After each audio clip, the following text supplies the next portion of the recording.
And we're live. Good evening and welcome to our virtual presentation of A Good Kill with author John McMahon and moderator Karen Dionne. We have signed book plates available for those interested. To receive one, please click on the green purchase button directly below the viewer's screen. And when you're checking out your cart, please write signed book plate in the order comments. And also, if you have any questions for our guests tonight, please use the Ask a Question feature at the bottom of the screen. You can also vote for any questions you like, and they'll make their way to the very top of the list. And of course, we appreciate any amount of support you can provide for Vroman's tonight. We are the oldest bookstore in Southern California. We are 127 years old. So it is thanks to avid readers and generous patrons like yourselves that keep our doors open. So with that said, let me introduce our guests and then we can get started. So John McMahon is the author of The Good Detective and The Evil Men Do. The New York Times listed The Good Detective among their top 10 crime novels of 2019, and the book was a finalist for the 2020 Edgar Award for the best first novel. In his role as an ad agency creative director, he has won a Gold Clio for his work with Fiat, and he's written a Super Bowl spot for Alfa Romeo. And joining him tonight is Karen Dionne, the USA Today and #1 internationally best-selling author of the award-winning psychological suspense novel, The Marsh King's Daughter and The Wicked Sister. So with that said, I'm going to turn off my camera and hand things over to Karen. Enjoy. Well, first off, thank you so much for having us, right, John? You know, I mean, it's so exciting. And your book published today. Yay. Yeah, it's awesome. And yes, definitely consider buying through Vroman's. They're actually my neighborhood store and the closest store to my house. So if you want a signed copy, they're the place to go. And yeah, I'm super excited to see A Good Kill get out there. It's been a long time coming and delayed through pandemic like a lot of other books. Yeah, it's very exciting. We're really happy for you. And I thought before we get into a conversation, a good place to start would be with you reading an excerpt from your new book. Awesome. Yeah, absolutely. So I'm gonna pull something up so I can read it. Okay, so and I always am careful with the excerpt. You know, you never want to read like, let me read you the page 300. You know, you never want to do that. So I'm gonna, I always try to read something that's in the first 10 pages. So if you're a fast reader, you'd get there 3 minutes later, 5 minutes later. Anyway, I'll give you a little bit of a setup on that. The main character, his name is P.T. Marsh, and he's arrived on the scene of an active shooter scenario at a middle school, something unfortunately we see all the time these days. And reports are that 3 girls are held in an art class, and one of them is the daughter of the chief of police. And so PT has climbed onto the roof of an outbuilding, and that's where we kind of find this. So I'll read kind of a 2-page excerpt right now. Here we go. I found the small maintenance shed and moved around the backside, scrambled up onto an air conditioning unit. From atop the AC, I pulled myself onto the roof and scooched my 6-foot 1-inch frame to the edge, my stomach flat against the surface. Trees from the forest hung overhead, and branches caught my tufty brown hair and scraped along my back. At 100 feet, I could see an 8x10 window that looked out from the art room onto the back lawn of the school. I put Remy's binoculars to my face, and the art space came in clear. The room was large, with students' paintings covering every wall. 4 black industrial work tables were spread throughout, high tops with stools around them, but no one sat at the stools. I scanned left and counted 1, 2, 3 students. All girls, 12 or 13, in white blouses and plaid skirts. They huddled in one corner. At the front of the group, my boss's daughter. To her right was a brunette in her 30s, the art teacher. The shooter himself was white and stood near the teacher, close to the window. 6 foot tall and mid-30s, Jed Harrington had a face the shape of an egg and sunburned skin. He was handsome in a rugged way and wore a green checkered flannel, faded jeans, and hiking boots.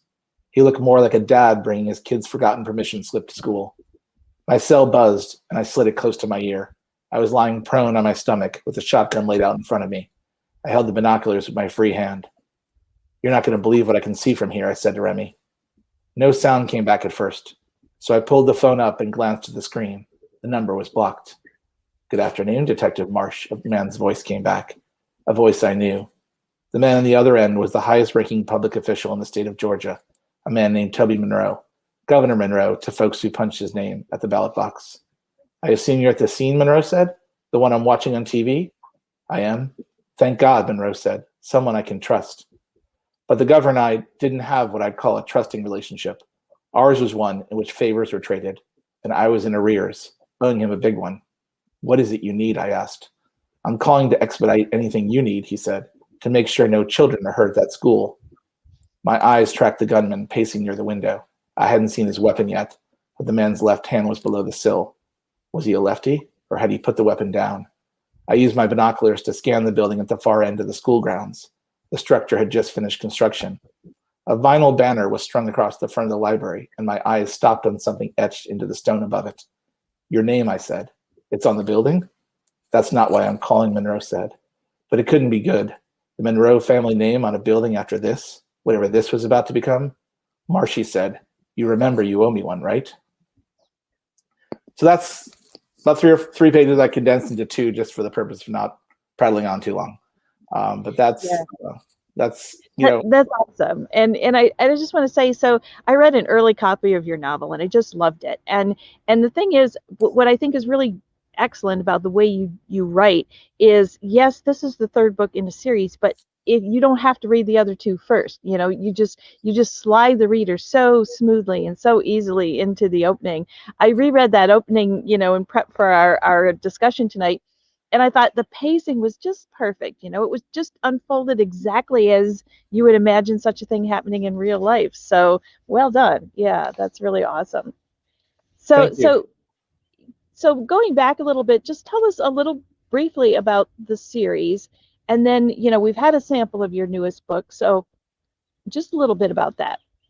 Yeah, so let me go that in the reverse order. So the new book, obviously you heard that part. So, you know, and if you've read the two books, you know that these are two characters that have sort of been using each other or trading favors. And, you know, the governor is going to ask PT to do him a favor with respect to this shooter, no questions asked.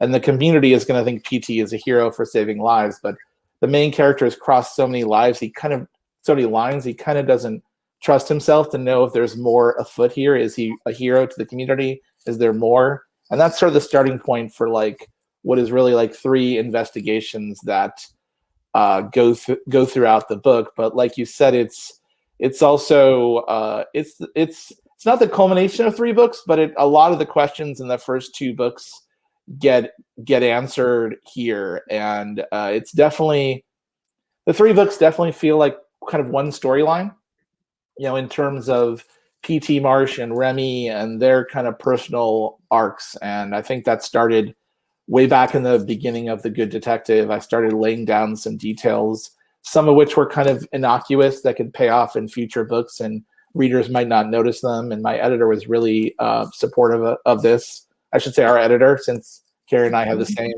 the same editor at Putnam.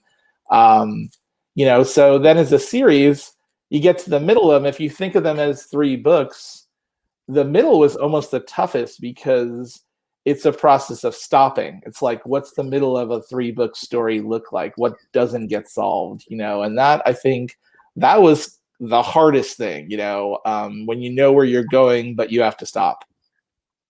That's so interesting.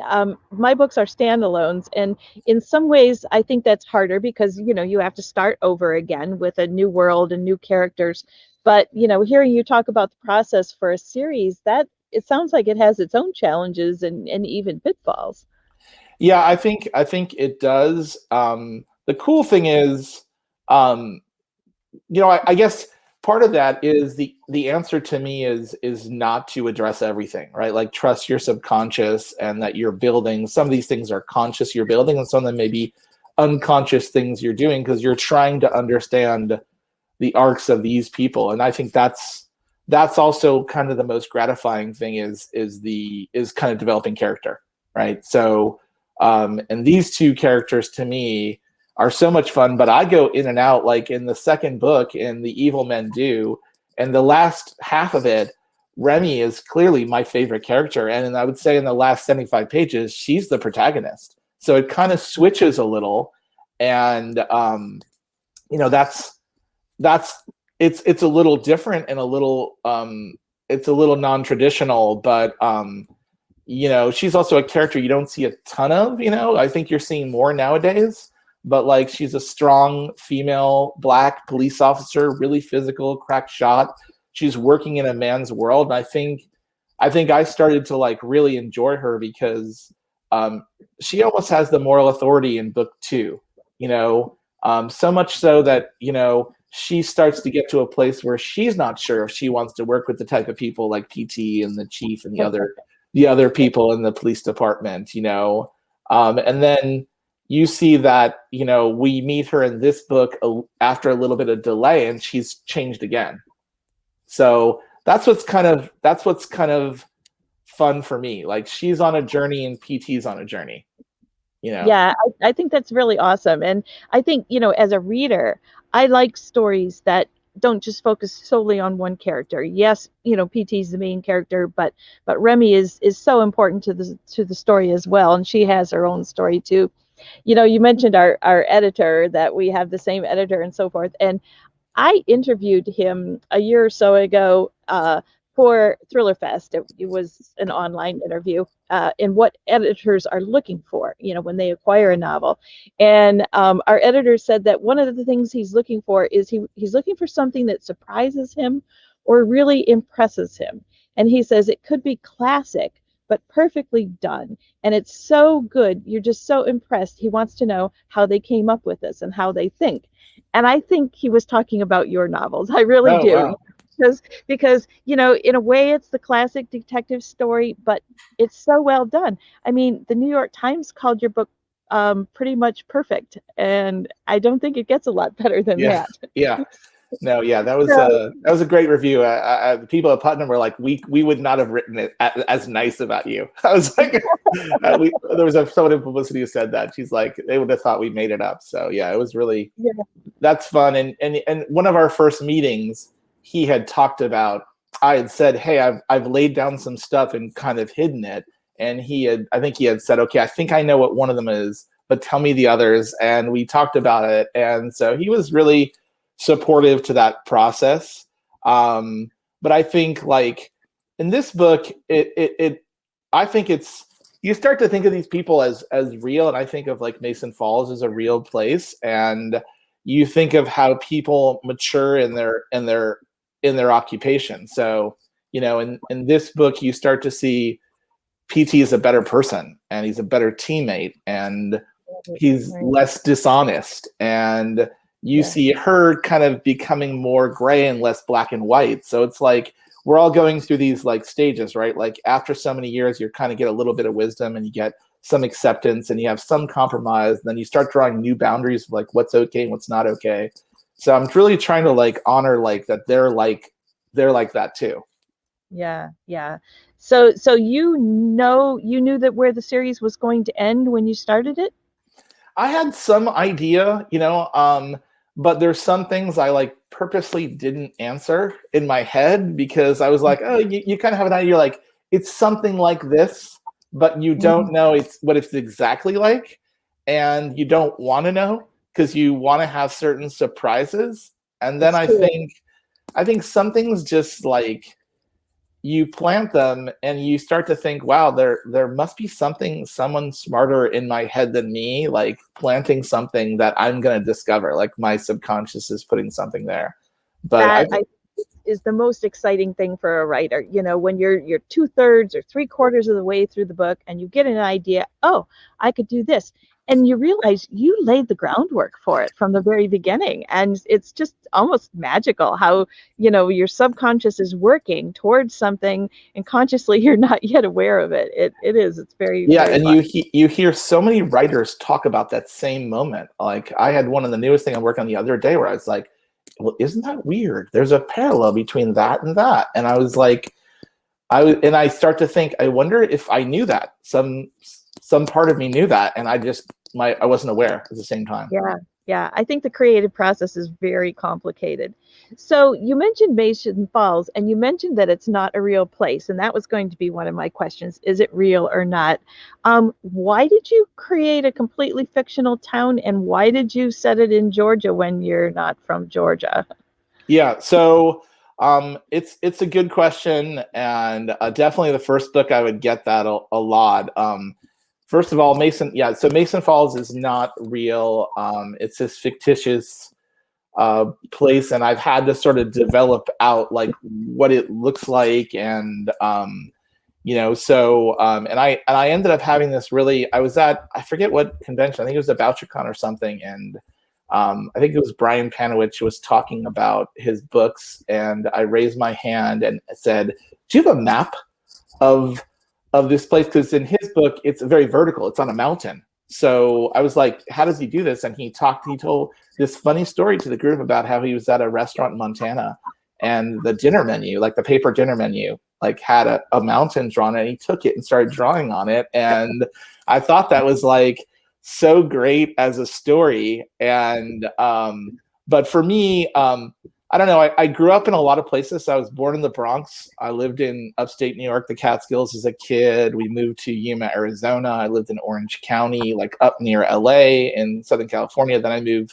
Southern Orange County. Then I lived in Hollywood. Then I moved to Tucson, Arizona, and then back to LA. So I think when you move around a lot, you lose what you lose in terms of license and ownership, you gain in terms of freedom. Like you feel comfortable owning some place. And I would say for the South, I'm not a native. I went to Georgia on and off for about 10 years for work, for a couple different clients. And typically we'd be there and we'd have 3 or 4 down days in advertising. And I started just traveling up north, and I would have 3-4 days, and I would go up to northern Georgia. I just really loved that place. And when I wrote The Good Detective, I knew there was going to be this subplot that goes all the way back to the time of the Civil War.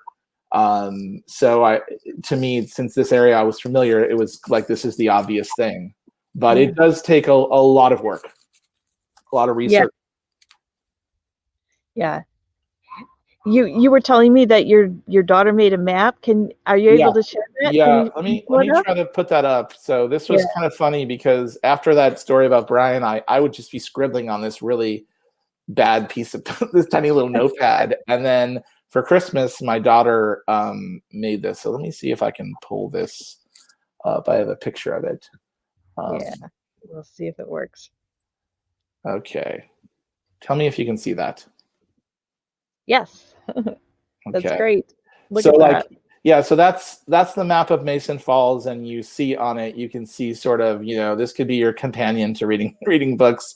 You see Schaefer Lake, you see all the freeways. The area that's dead in the middle is like the main city. This is all kind of the outskirts, and it's all labeled with where everyone lives. And this is my way of navigating, like when I'm writing, like what's west and what's north and east, and where's the gun store, and how long does it take to get places? Because when you invent something fictitious, you have to know everything about. I think that's great, and visual like that just makes it so much more interesting, because you don't have to write it all down and consult notes. It's just there right in front of you. That's really awesome. Yeah, absolutely. So what else is in your office? What else would we see? You told us this is not your office. You had to move out. Yeah, my neighbors are partying today, so it is June 15th in California. I'm sure that's not the reason, since they always do it, but they started pumping the music. It suddenly went quiet, but I was like, okay, I need to go inside. So we have a little back house, and we were talking before. I was saying that I've had to had to come up with process. We were talking before the broadcast started. I was saying that, when you're writing on your own, you have no deadline. There's nothing, nobody knows you exist. And then once you sell a book, it's like, okay, then there should be another book a year later, and so on. And so for me, while I wrote The Evil Men Do, I had to just sort of figure out a bunch of things that, like, kind of they don't tell you, because if you're in workshops, you're really focusing on writing and writing. You know, no one tells you, you know, you don't learn about discipline and like creating a writing space and like how to replot when your editor tells you there's a problem or your agent tells you there's a problem, you know, and how to research, you know, and keep track of your research. I mean, research is, I mean, having just finished The Wicked Sister recently, I was like marveling at the amount of detail about the Upper Peninsula. And I know you know that area and lived in it your whole life, but I also felt like, okay, a lot of this has to be researched. And so just getting a process for things like that, you know, like, because I realized this truism about the internet and about researching things, which is super easy to find something awesome without trying the first time on accident. But if you ever try to find that thing again, you will never find it, you know? So just having to like annotate things, and I have a whole file nomenclature and things like that, you know? And then for plotting, I had to like develop a whole, I have a plot wall. So I think I've shown you the picture, you know, I had to develop a way to kind of just organize my plot. This is blank because we had, you can see that, right, Karen? Yeah, that's beautiful. Yeah. So it's just like, I brought one of these things. It's like this little glass thing I got on Amazon. I just stick them to the walls. There's like 50 of them there. And it's like really helpful to just have a process where you can see everything in one place. And then I move them. I basically pull them out of the holders and move them all around. So do they represent actual scenes or just like details that you're going to include? They're like the main 2 or 3 bullet points in a scene. So you can see the whole book up there at one time. And they're just flipped like this, you know, because we had like a graduation party for my son, and you know, people nowadays with their cameras, they just record it. They're like, I'm making my story, and they'll just like put it up. And if you're working on something brand new, it's like all in your head and on that wall. So you know, so basically that's why my daughter for me flipped them all the other way, and then after the party we flipped them all back. But yeah, it's definitely, you know, I used to try to lay them out on the ground, the scenes, but then I like, this would happen. Here, I'll show you a picture. These are actually the scenes for a good kill. So the dog would just like lay on them at all times. So that made it harder. Yeah, I imagine it would have. You're like, okay, get up. I need to move that around. Dog, you know, like rearrange them for you in a good way, right? Yeah, exactly. Maybe there's a genius there. So yeah, so it's been definitely a lot of process. I feel like I went into book 3, I had such a different perspective because I learned. It'd be silly. I'd talk to like some writer friends of mine. They were like, "What are you doing?" I was like, "Oh, I learned how to write a book while writing the second book." And they were like, "Shouldn't you have learned that writing the first book?" And it's like, well, I don't know. I worked on that for a lot of years. This time I had to learn how to do it fast and well. And now heading to the third one, I felt like, oh, now I really know how to like, you know, do like so many writers can do what I would call like a magic trick, you know, where they're really threading the needle of like having an elaborate plot with a lot of storylines that you can follow easily, which is not easy. Yeah, that's such a good point, you know, because when you start writing, you know, you, me, anybody, you're writing because, you know, you have a modicum of talent, obviously, you know, you can put words together, you can write interesting characters, but writing a novel is challenging. You know, there's so many moving parts. You've got, you know, story arcs and character arcs and pace and momentum and you know, red herrings and so forth. So can you tell us just briefly then, you've already touched on it, but what do you think is the big lesson that you learned over writing your 3 books? What advice would you give to aspiring writers? Wow. So I would definitely you have to create a good space. You have to plan out. You have to be patient. I mean, there's so many things. I think you have to know where you want to go roughly, but not too much. And then I think a lot of it's just discipline. I mean, you know that, Karen, you're like one of the most disciplined writers I know. So like, you set up and you do it over and over again. And I don't know, do you believe in writer's block? Do you believe in that sort of thing? I call it writer's reluctance. So I always know what I'm going to write, but maybe I don't want to write it. Like, for instance, in my first novel, it's about a family living off the grid. And I had to write a scene where the young girl shoots her first deer. And I've never hunted in my life. So this scene happens in the winter. I could write what it felt like, walking across the frozen marshland, imagining the fish and the frogs below, what the air felt like, but what it felt like to hold a gun and shoot a deer, I had no personal background for that. So I was really reluctant to write the scene. So, I powered through it, and it's now one of my favorite scenes in the book. So that's what I call it. I don't think that writers truly get stuck in the sense that they don't know what to write, but maybe they don't want to write it, or they're afraid of the scene, or maybe it goes emotionally deeper than they're comfortable with even.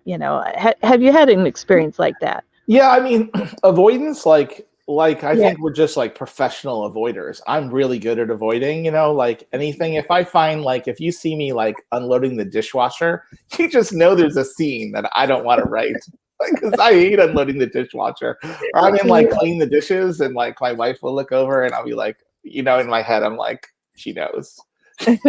She knows I'm struggling to write that scene. So yeah. So for sure. Well, you've had a lot of success in your day job, which is advertising.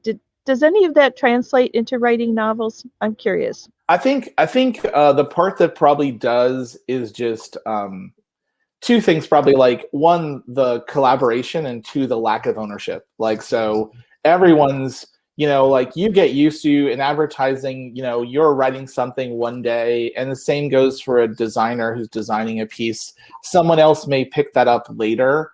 And it's really, I think it's healthy not to like hold on, and it's really healthy to like get used to revising things. And we used to even have a moment where we would say, like, all the ideas belong to the state. Like we were running a country, like the ideas are all owned by the state now. So I think that's probably the biggest thing advertising writing teaches you, is it's about rewriting. And and I've been in, I've been in a workshop for like 10, 12 years. I go every weekend.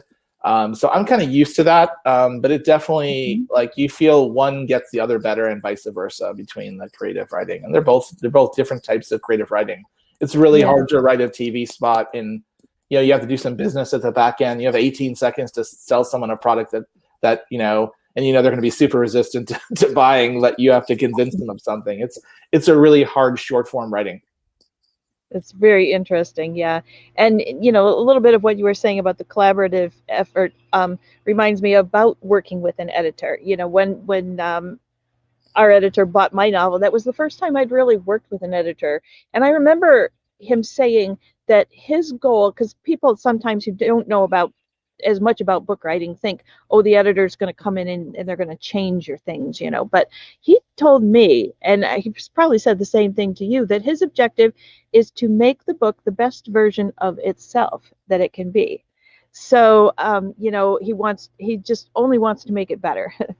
yeah and we had a thing in the first book where there's a supernatural element, and he was pushing really hard to have less and less supernatural, and I was pushing to hold on to it. And he was scraping away more and more, until one day I was like, that's it. There's no more, Mark. It's not going. And he was like, okay, good. Now I know we resolved this, because we got to this point where you won't back down anymore. And I was like, oh, this is kind of what this is what this feels like. This is a different type of compromise that I'm used to. And I think, looking back, I think he was right. He wanted everything to be supernatural or possibly not. He wanted people to be able to decide for themselves as a reader. And I think he takes that point of view really well as the reader. What is the reader, and what's the reader going to think? Listen, I know we've been going for a while, so I'm going to flip the script here. First of all, a couple things. I'm gonna look at my notes to make sure, but The Wicked Sister is amazing. It will It will be in paperback in 2 weeks from today, the 29th. Yeah. Looks Got like my author that. copies already. Yeah, Yeah. looks like that. This is great. We've actually we own the hardcover, obviously. Also own the audio. Both are excellent. I've done a mix of both, which is weird. And everyone in my family has read it. So several people think this is just as strong or stronger than The Marsh King's Daughter. So I want to ask you a couple questions about The Wicked Sister. So all right. So first things first. So this has a split narrative that it covers two different points of view, two different people in two different generations of the same family. I don't think I'm ruining anything by saying that. No, not at all. Yeah. So I'm curious, was that always part of the structure? Did that come to you at some point, or like how did that develop? It's really interesting that you talk about that because The Marsh King's Daughter, the book previous to The Wicked Sister, was my big breakout book. It was my fourth published novel, but it was the novel that everybody was talking about. And I struggled to write The Wicked Sister because I felt like it had a lot to live up to, right? I had to do this wonderful book again, and how Yeah. can I do it again? So I got the idea. Ideas are fairly easy for me, but the execution, as you know, at the beginning of a book, there's so many directions you can go. So initially, it was going to be just the timeline in the present, which is a young woman. Her name is Rachel. She's, as the book opens, she's in a mental hospital. She's been there for 15 years by her own choice because she believes that when she was 11, she was responsible for the terrible shooting accident that took her parents' lives. And, she finds out fairly early on in the novel that she couldn't have done this, and then the novel goes on from there. But my problem with just focusing on Rachel was that, to me, the book was turning into a whodunit. And that's not what I write. I write psychological suspense. I wanted more from the story. So I introduced the timeline in the past, which is in the voice of Rachel's mother. And of course, the reader knows from the outset that she's dead. She died this tragic death. So to me, it was kind of interesting to write from her point of view.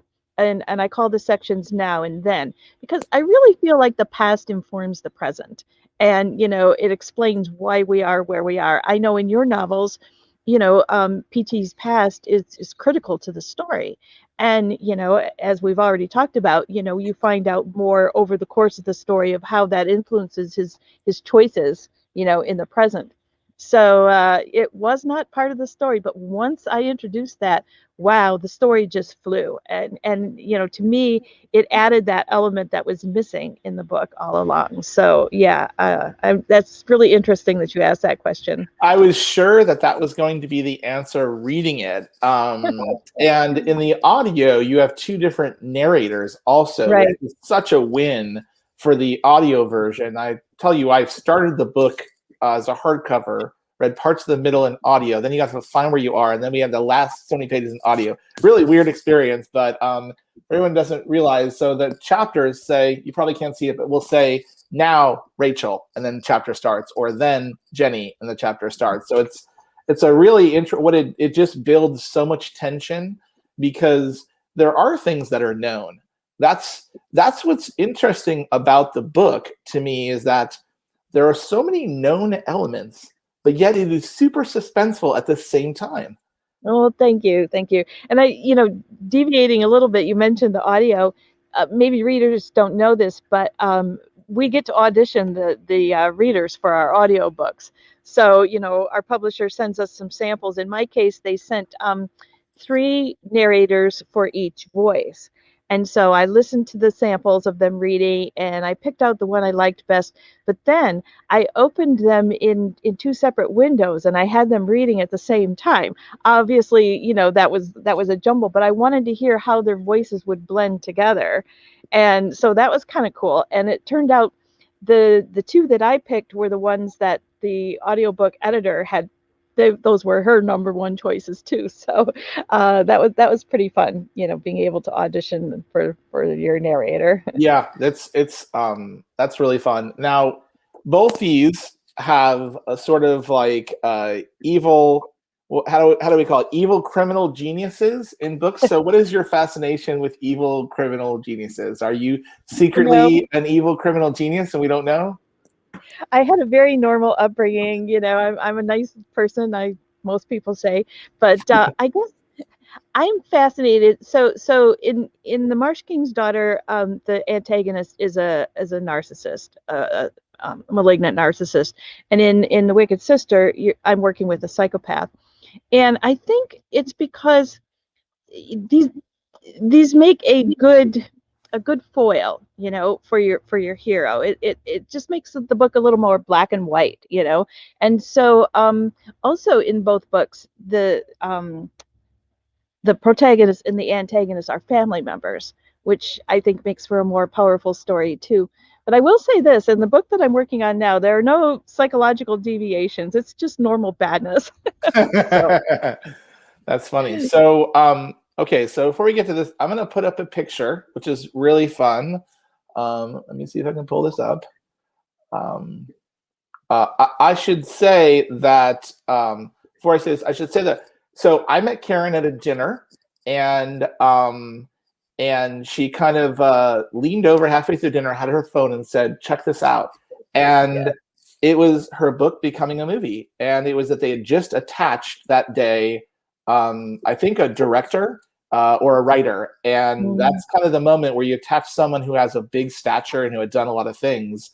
And I was like, this lady is such a badass. Like, at that dinner, it was just like super cool, just like leaned over with her phone. So to show you kind of where that's at, I'm gonna pull up a fun photo. So tell us about this.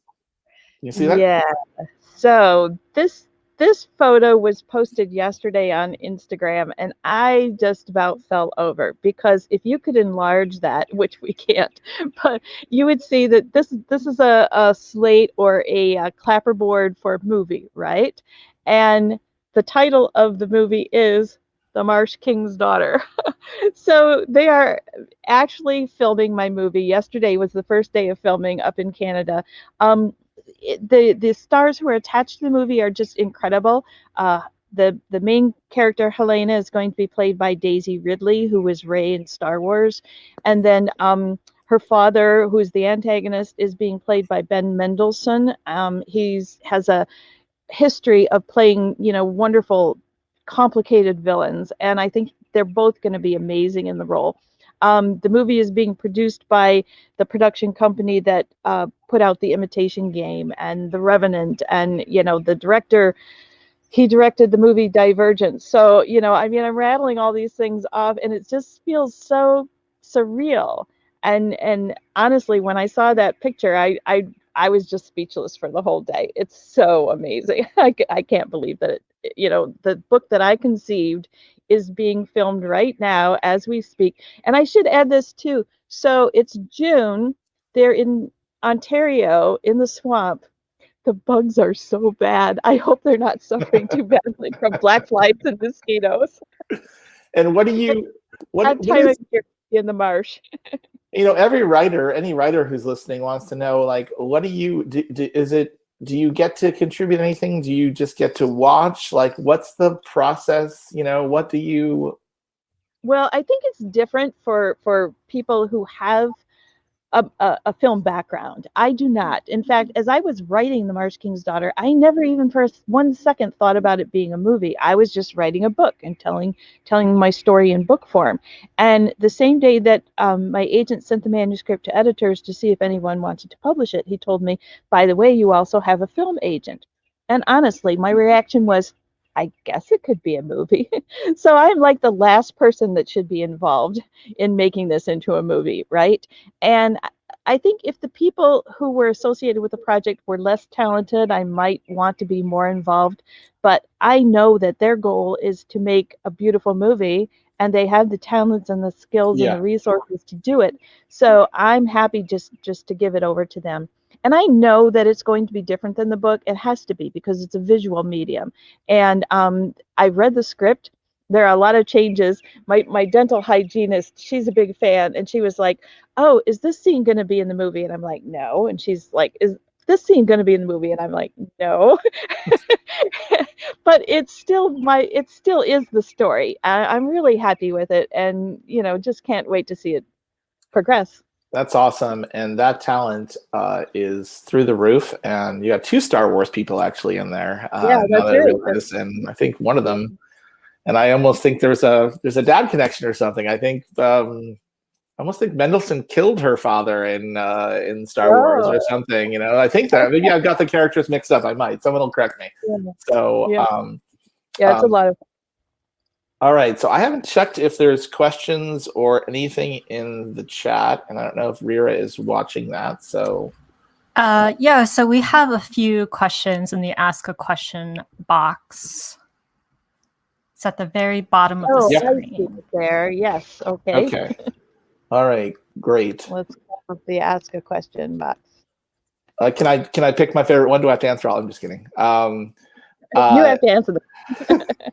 You can answer whatever you like. So the pacing thing is a really interesting question because that's something that I wasn't that conscious of in the beginning of my writing. And now, so in the newest book, it kind of goes so fast. It goes so fast at the start. And Karen, you've read this, and I know it just came out together, so no one else has read it. But there's a point in which the story just slows down for like a little bit, where there's a scene on a lake, and Karen, we're getting great mood lighting, by the way, as the sun goes down out there. So, so there's a scene where the story just slows down, and I remember workshopping, and the reaction was like, "Wow, it's just you slowed it down." It's like, yeah, the reader needed a break. The reader cannot go 90 miles an hour. It's not tolerable. So, that's right. That's one of the things with that, it might seem silly with the plot wall that I'm looking at now. And I'm like, okay, what should the pacing be in this area? So I think for me, at least, it was an advanced concept. It was not something that if I was taught it, I didn't learn it. I kind of had to learn it on the job. The inspiration thing, it's always an interesting question. I think I knew in this book, I wasn't thinking that the active shooter situation, all that happens all the time. What I was really thinking was that the governor was going to call in a favor. And it was a favor that PT did not want to do, but would have to do. And that sort of is a great setup. And I also knew what I wanted to change about him. I wanted to make him, we've seen books, we've all read books that something gets dragged on too long. And I didn't want that to be the case, and I wanted him to start turning the corner. So I kind of knew where he was going as a character, and I knew he'd be left in this situation. It was like, okay, let's put the two of those together and see what happens. He's trying to become a better person, and yet at the same time, he has to do something bad. And how does he navigate that? I do not base any. I don't base any plot points on current events. I do listen now to a lot of primary source things with police. There's a lot of blogs, there's a lot of podcasts, and I do reach out to them and ask them questions. I think when you research, you'll discover things that are really interesting that you just never have seen before. There's a whole subplot with ghost guns, and just kind of researching that, you realize how we're going about this as a country is a no-win scenario. In other words, if we try to corner people by saying only the manufacturers can make a gun, can license a gun, then you give them all the power, which we don't want to do. But if you allow anyone to make it, then anyone can make it. And if you democratize it, so you learn things like that, and sometimes hidden in some of those things you learned are an interesting what if. You're like, oh, that's kind of cool. We could put that in the scene, and it would create something interesting. So sometimes the research provokes a question that develops a little subplot, I found. So sometimes it happens the other way around. Karen, I don't know if you feel the same way, if that happens in your writing.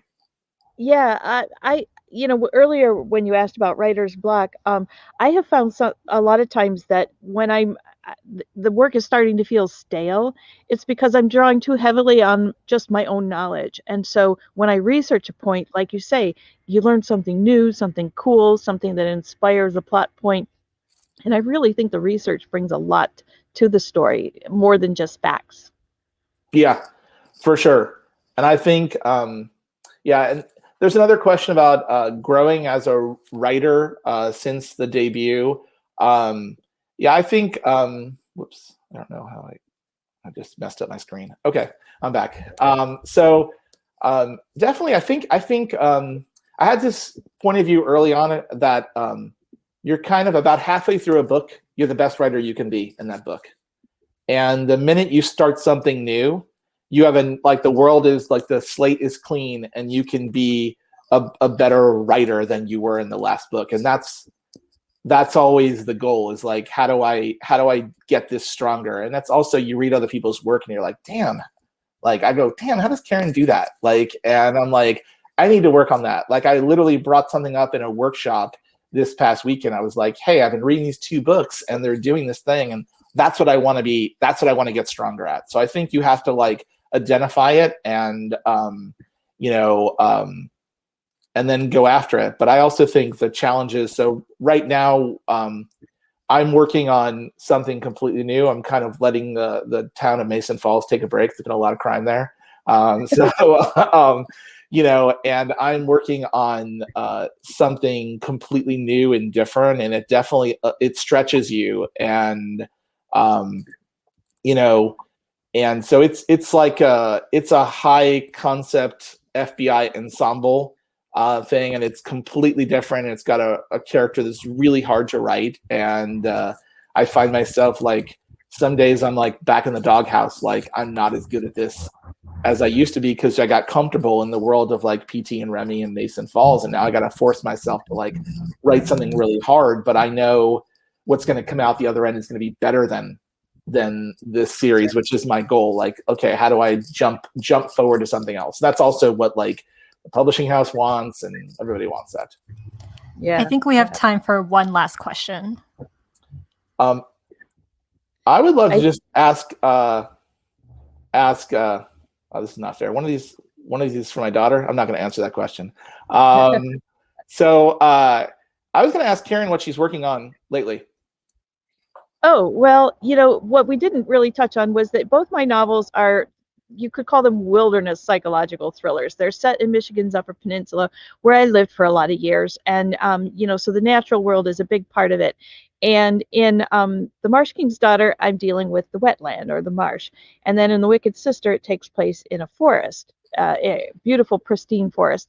So another natural feature in the Upper Peninsula of Michigan is the Great Lakes, Lake Superior in particular, because Michigan is surrounded by 4 of the 5 Great Lakes. You're never far from water. And Lake Superior is, the coldest, the deepest, the largest, the most dangerous, which might give a little hint to what some of the story events are in the new book that I'm working on. So, when you talk about having to, or wanting to stretch and grow. So I'm not a boater. I have minimal experience. I've thrown rocks in the lake lots of times. It's too cold to swim in, only except for a very brief part of the year. But so I'm familiar with the lake, but I don't know it inside and out. So I'm going to be relying very much on fishermen. I want to know all about their near-death experiences and this sort of thing. So another psychological suspense, but using the Lake Superior as the setting this time. That's awesome. And I'll just say I saw a question come up in the chat in the Q&A, balancing day job with writing.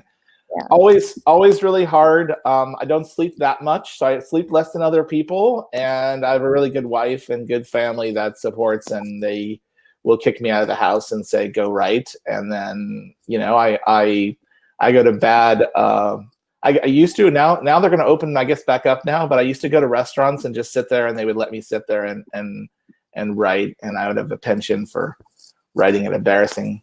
I'd be at like Sizzlers like 2-3 nights a week writing for like 3 hours in the evening. So that's the best thing, is just a family can support me.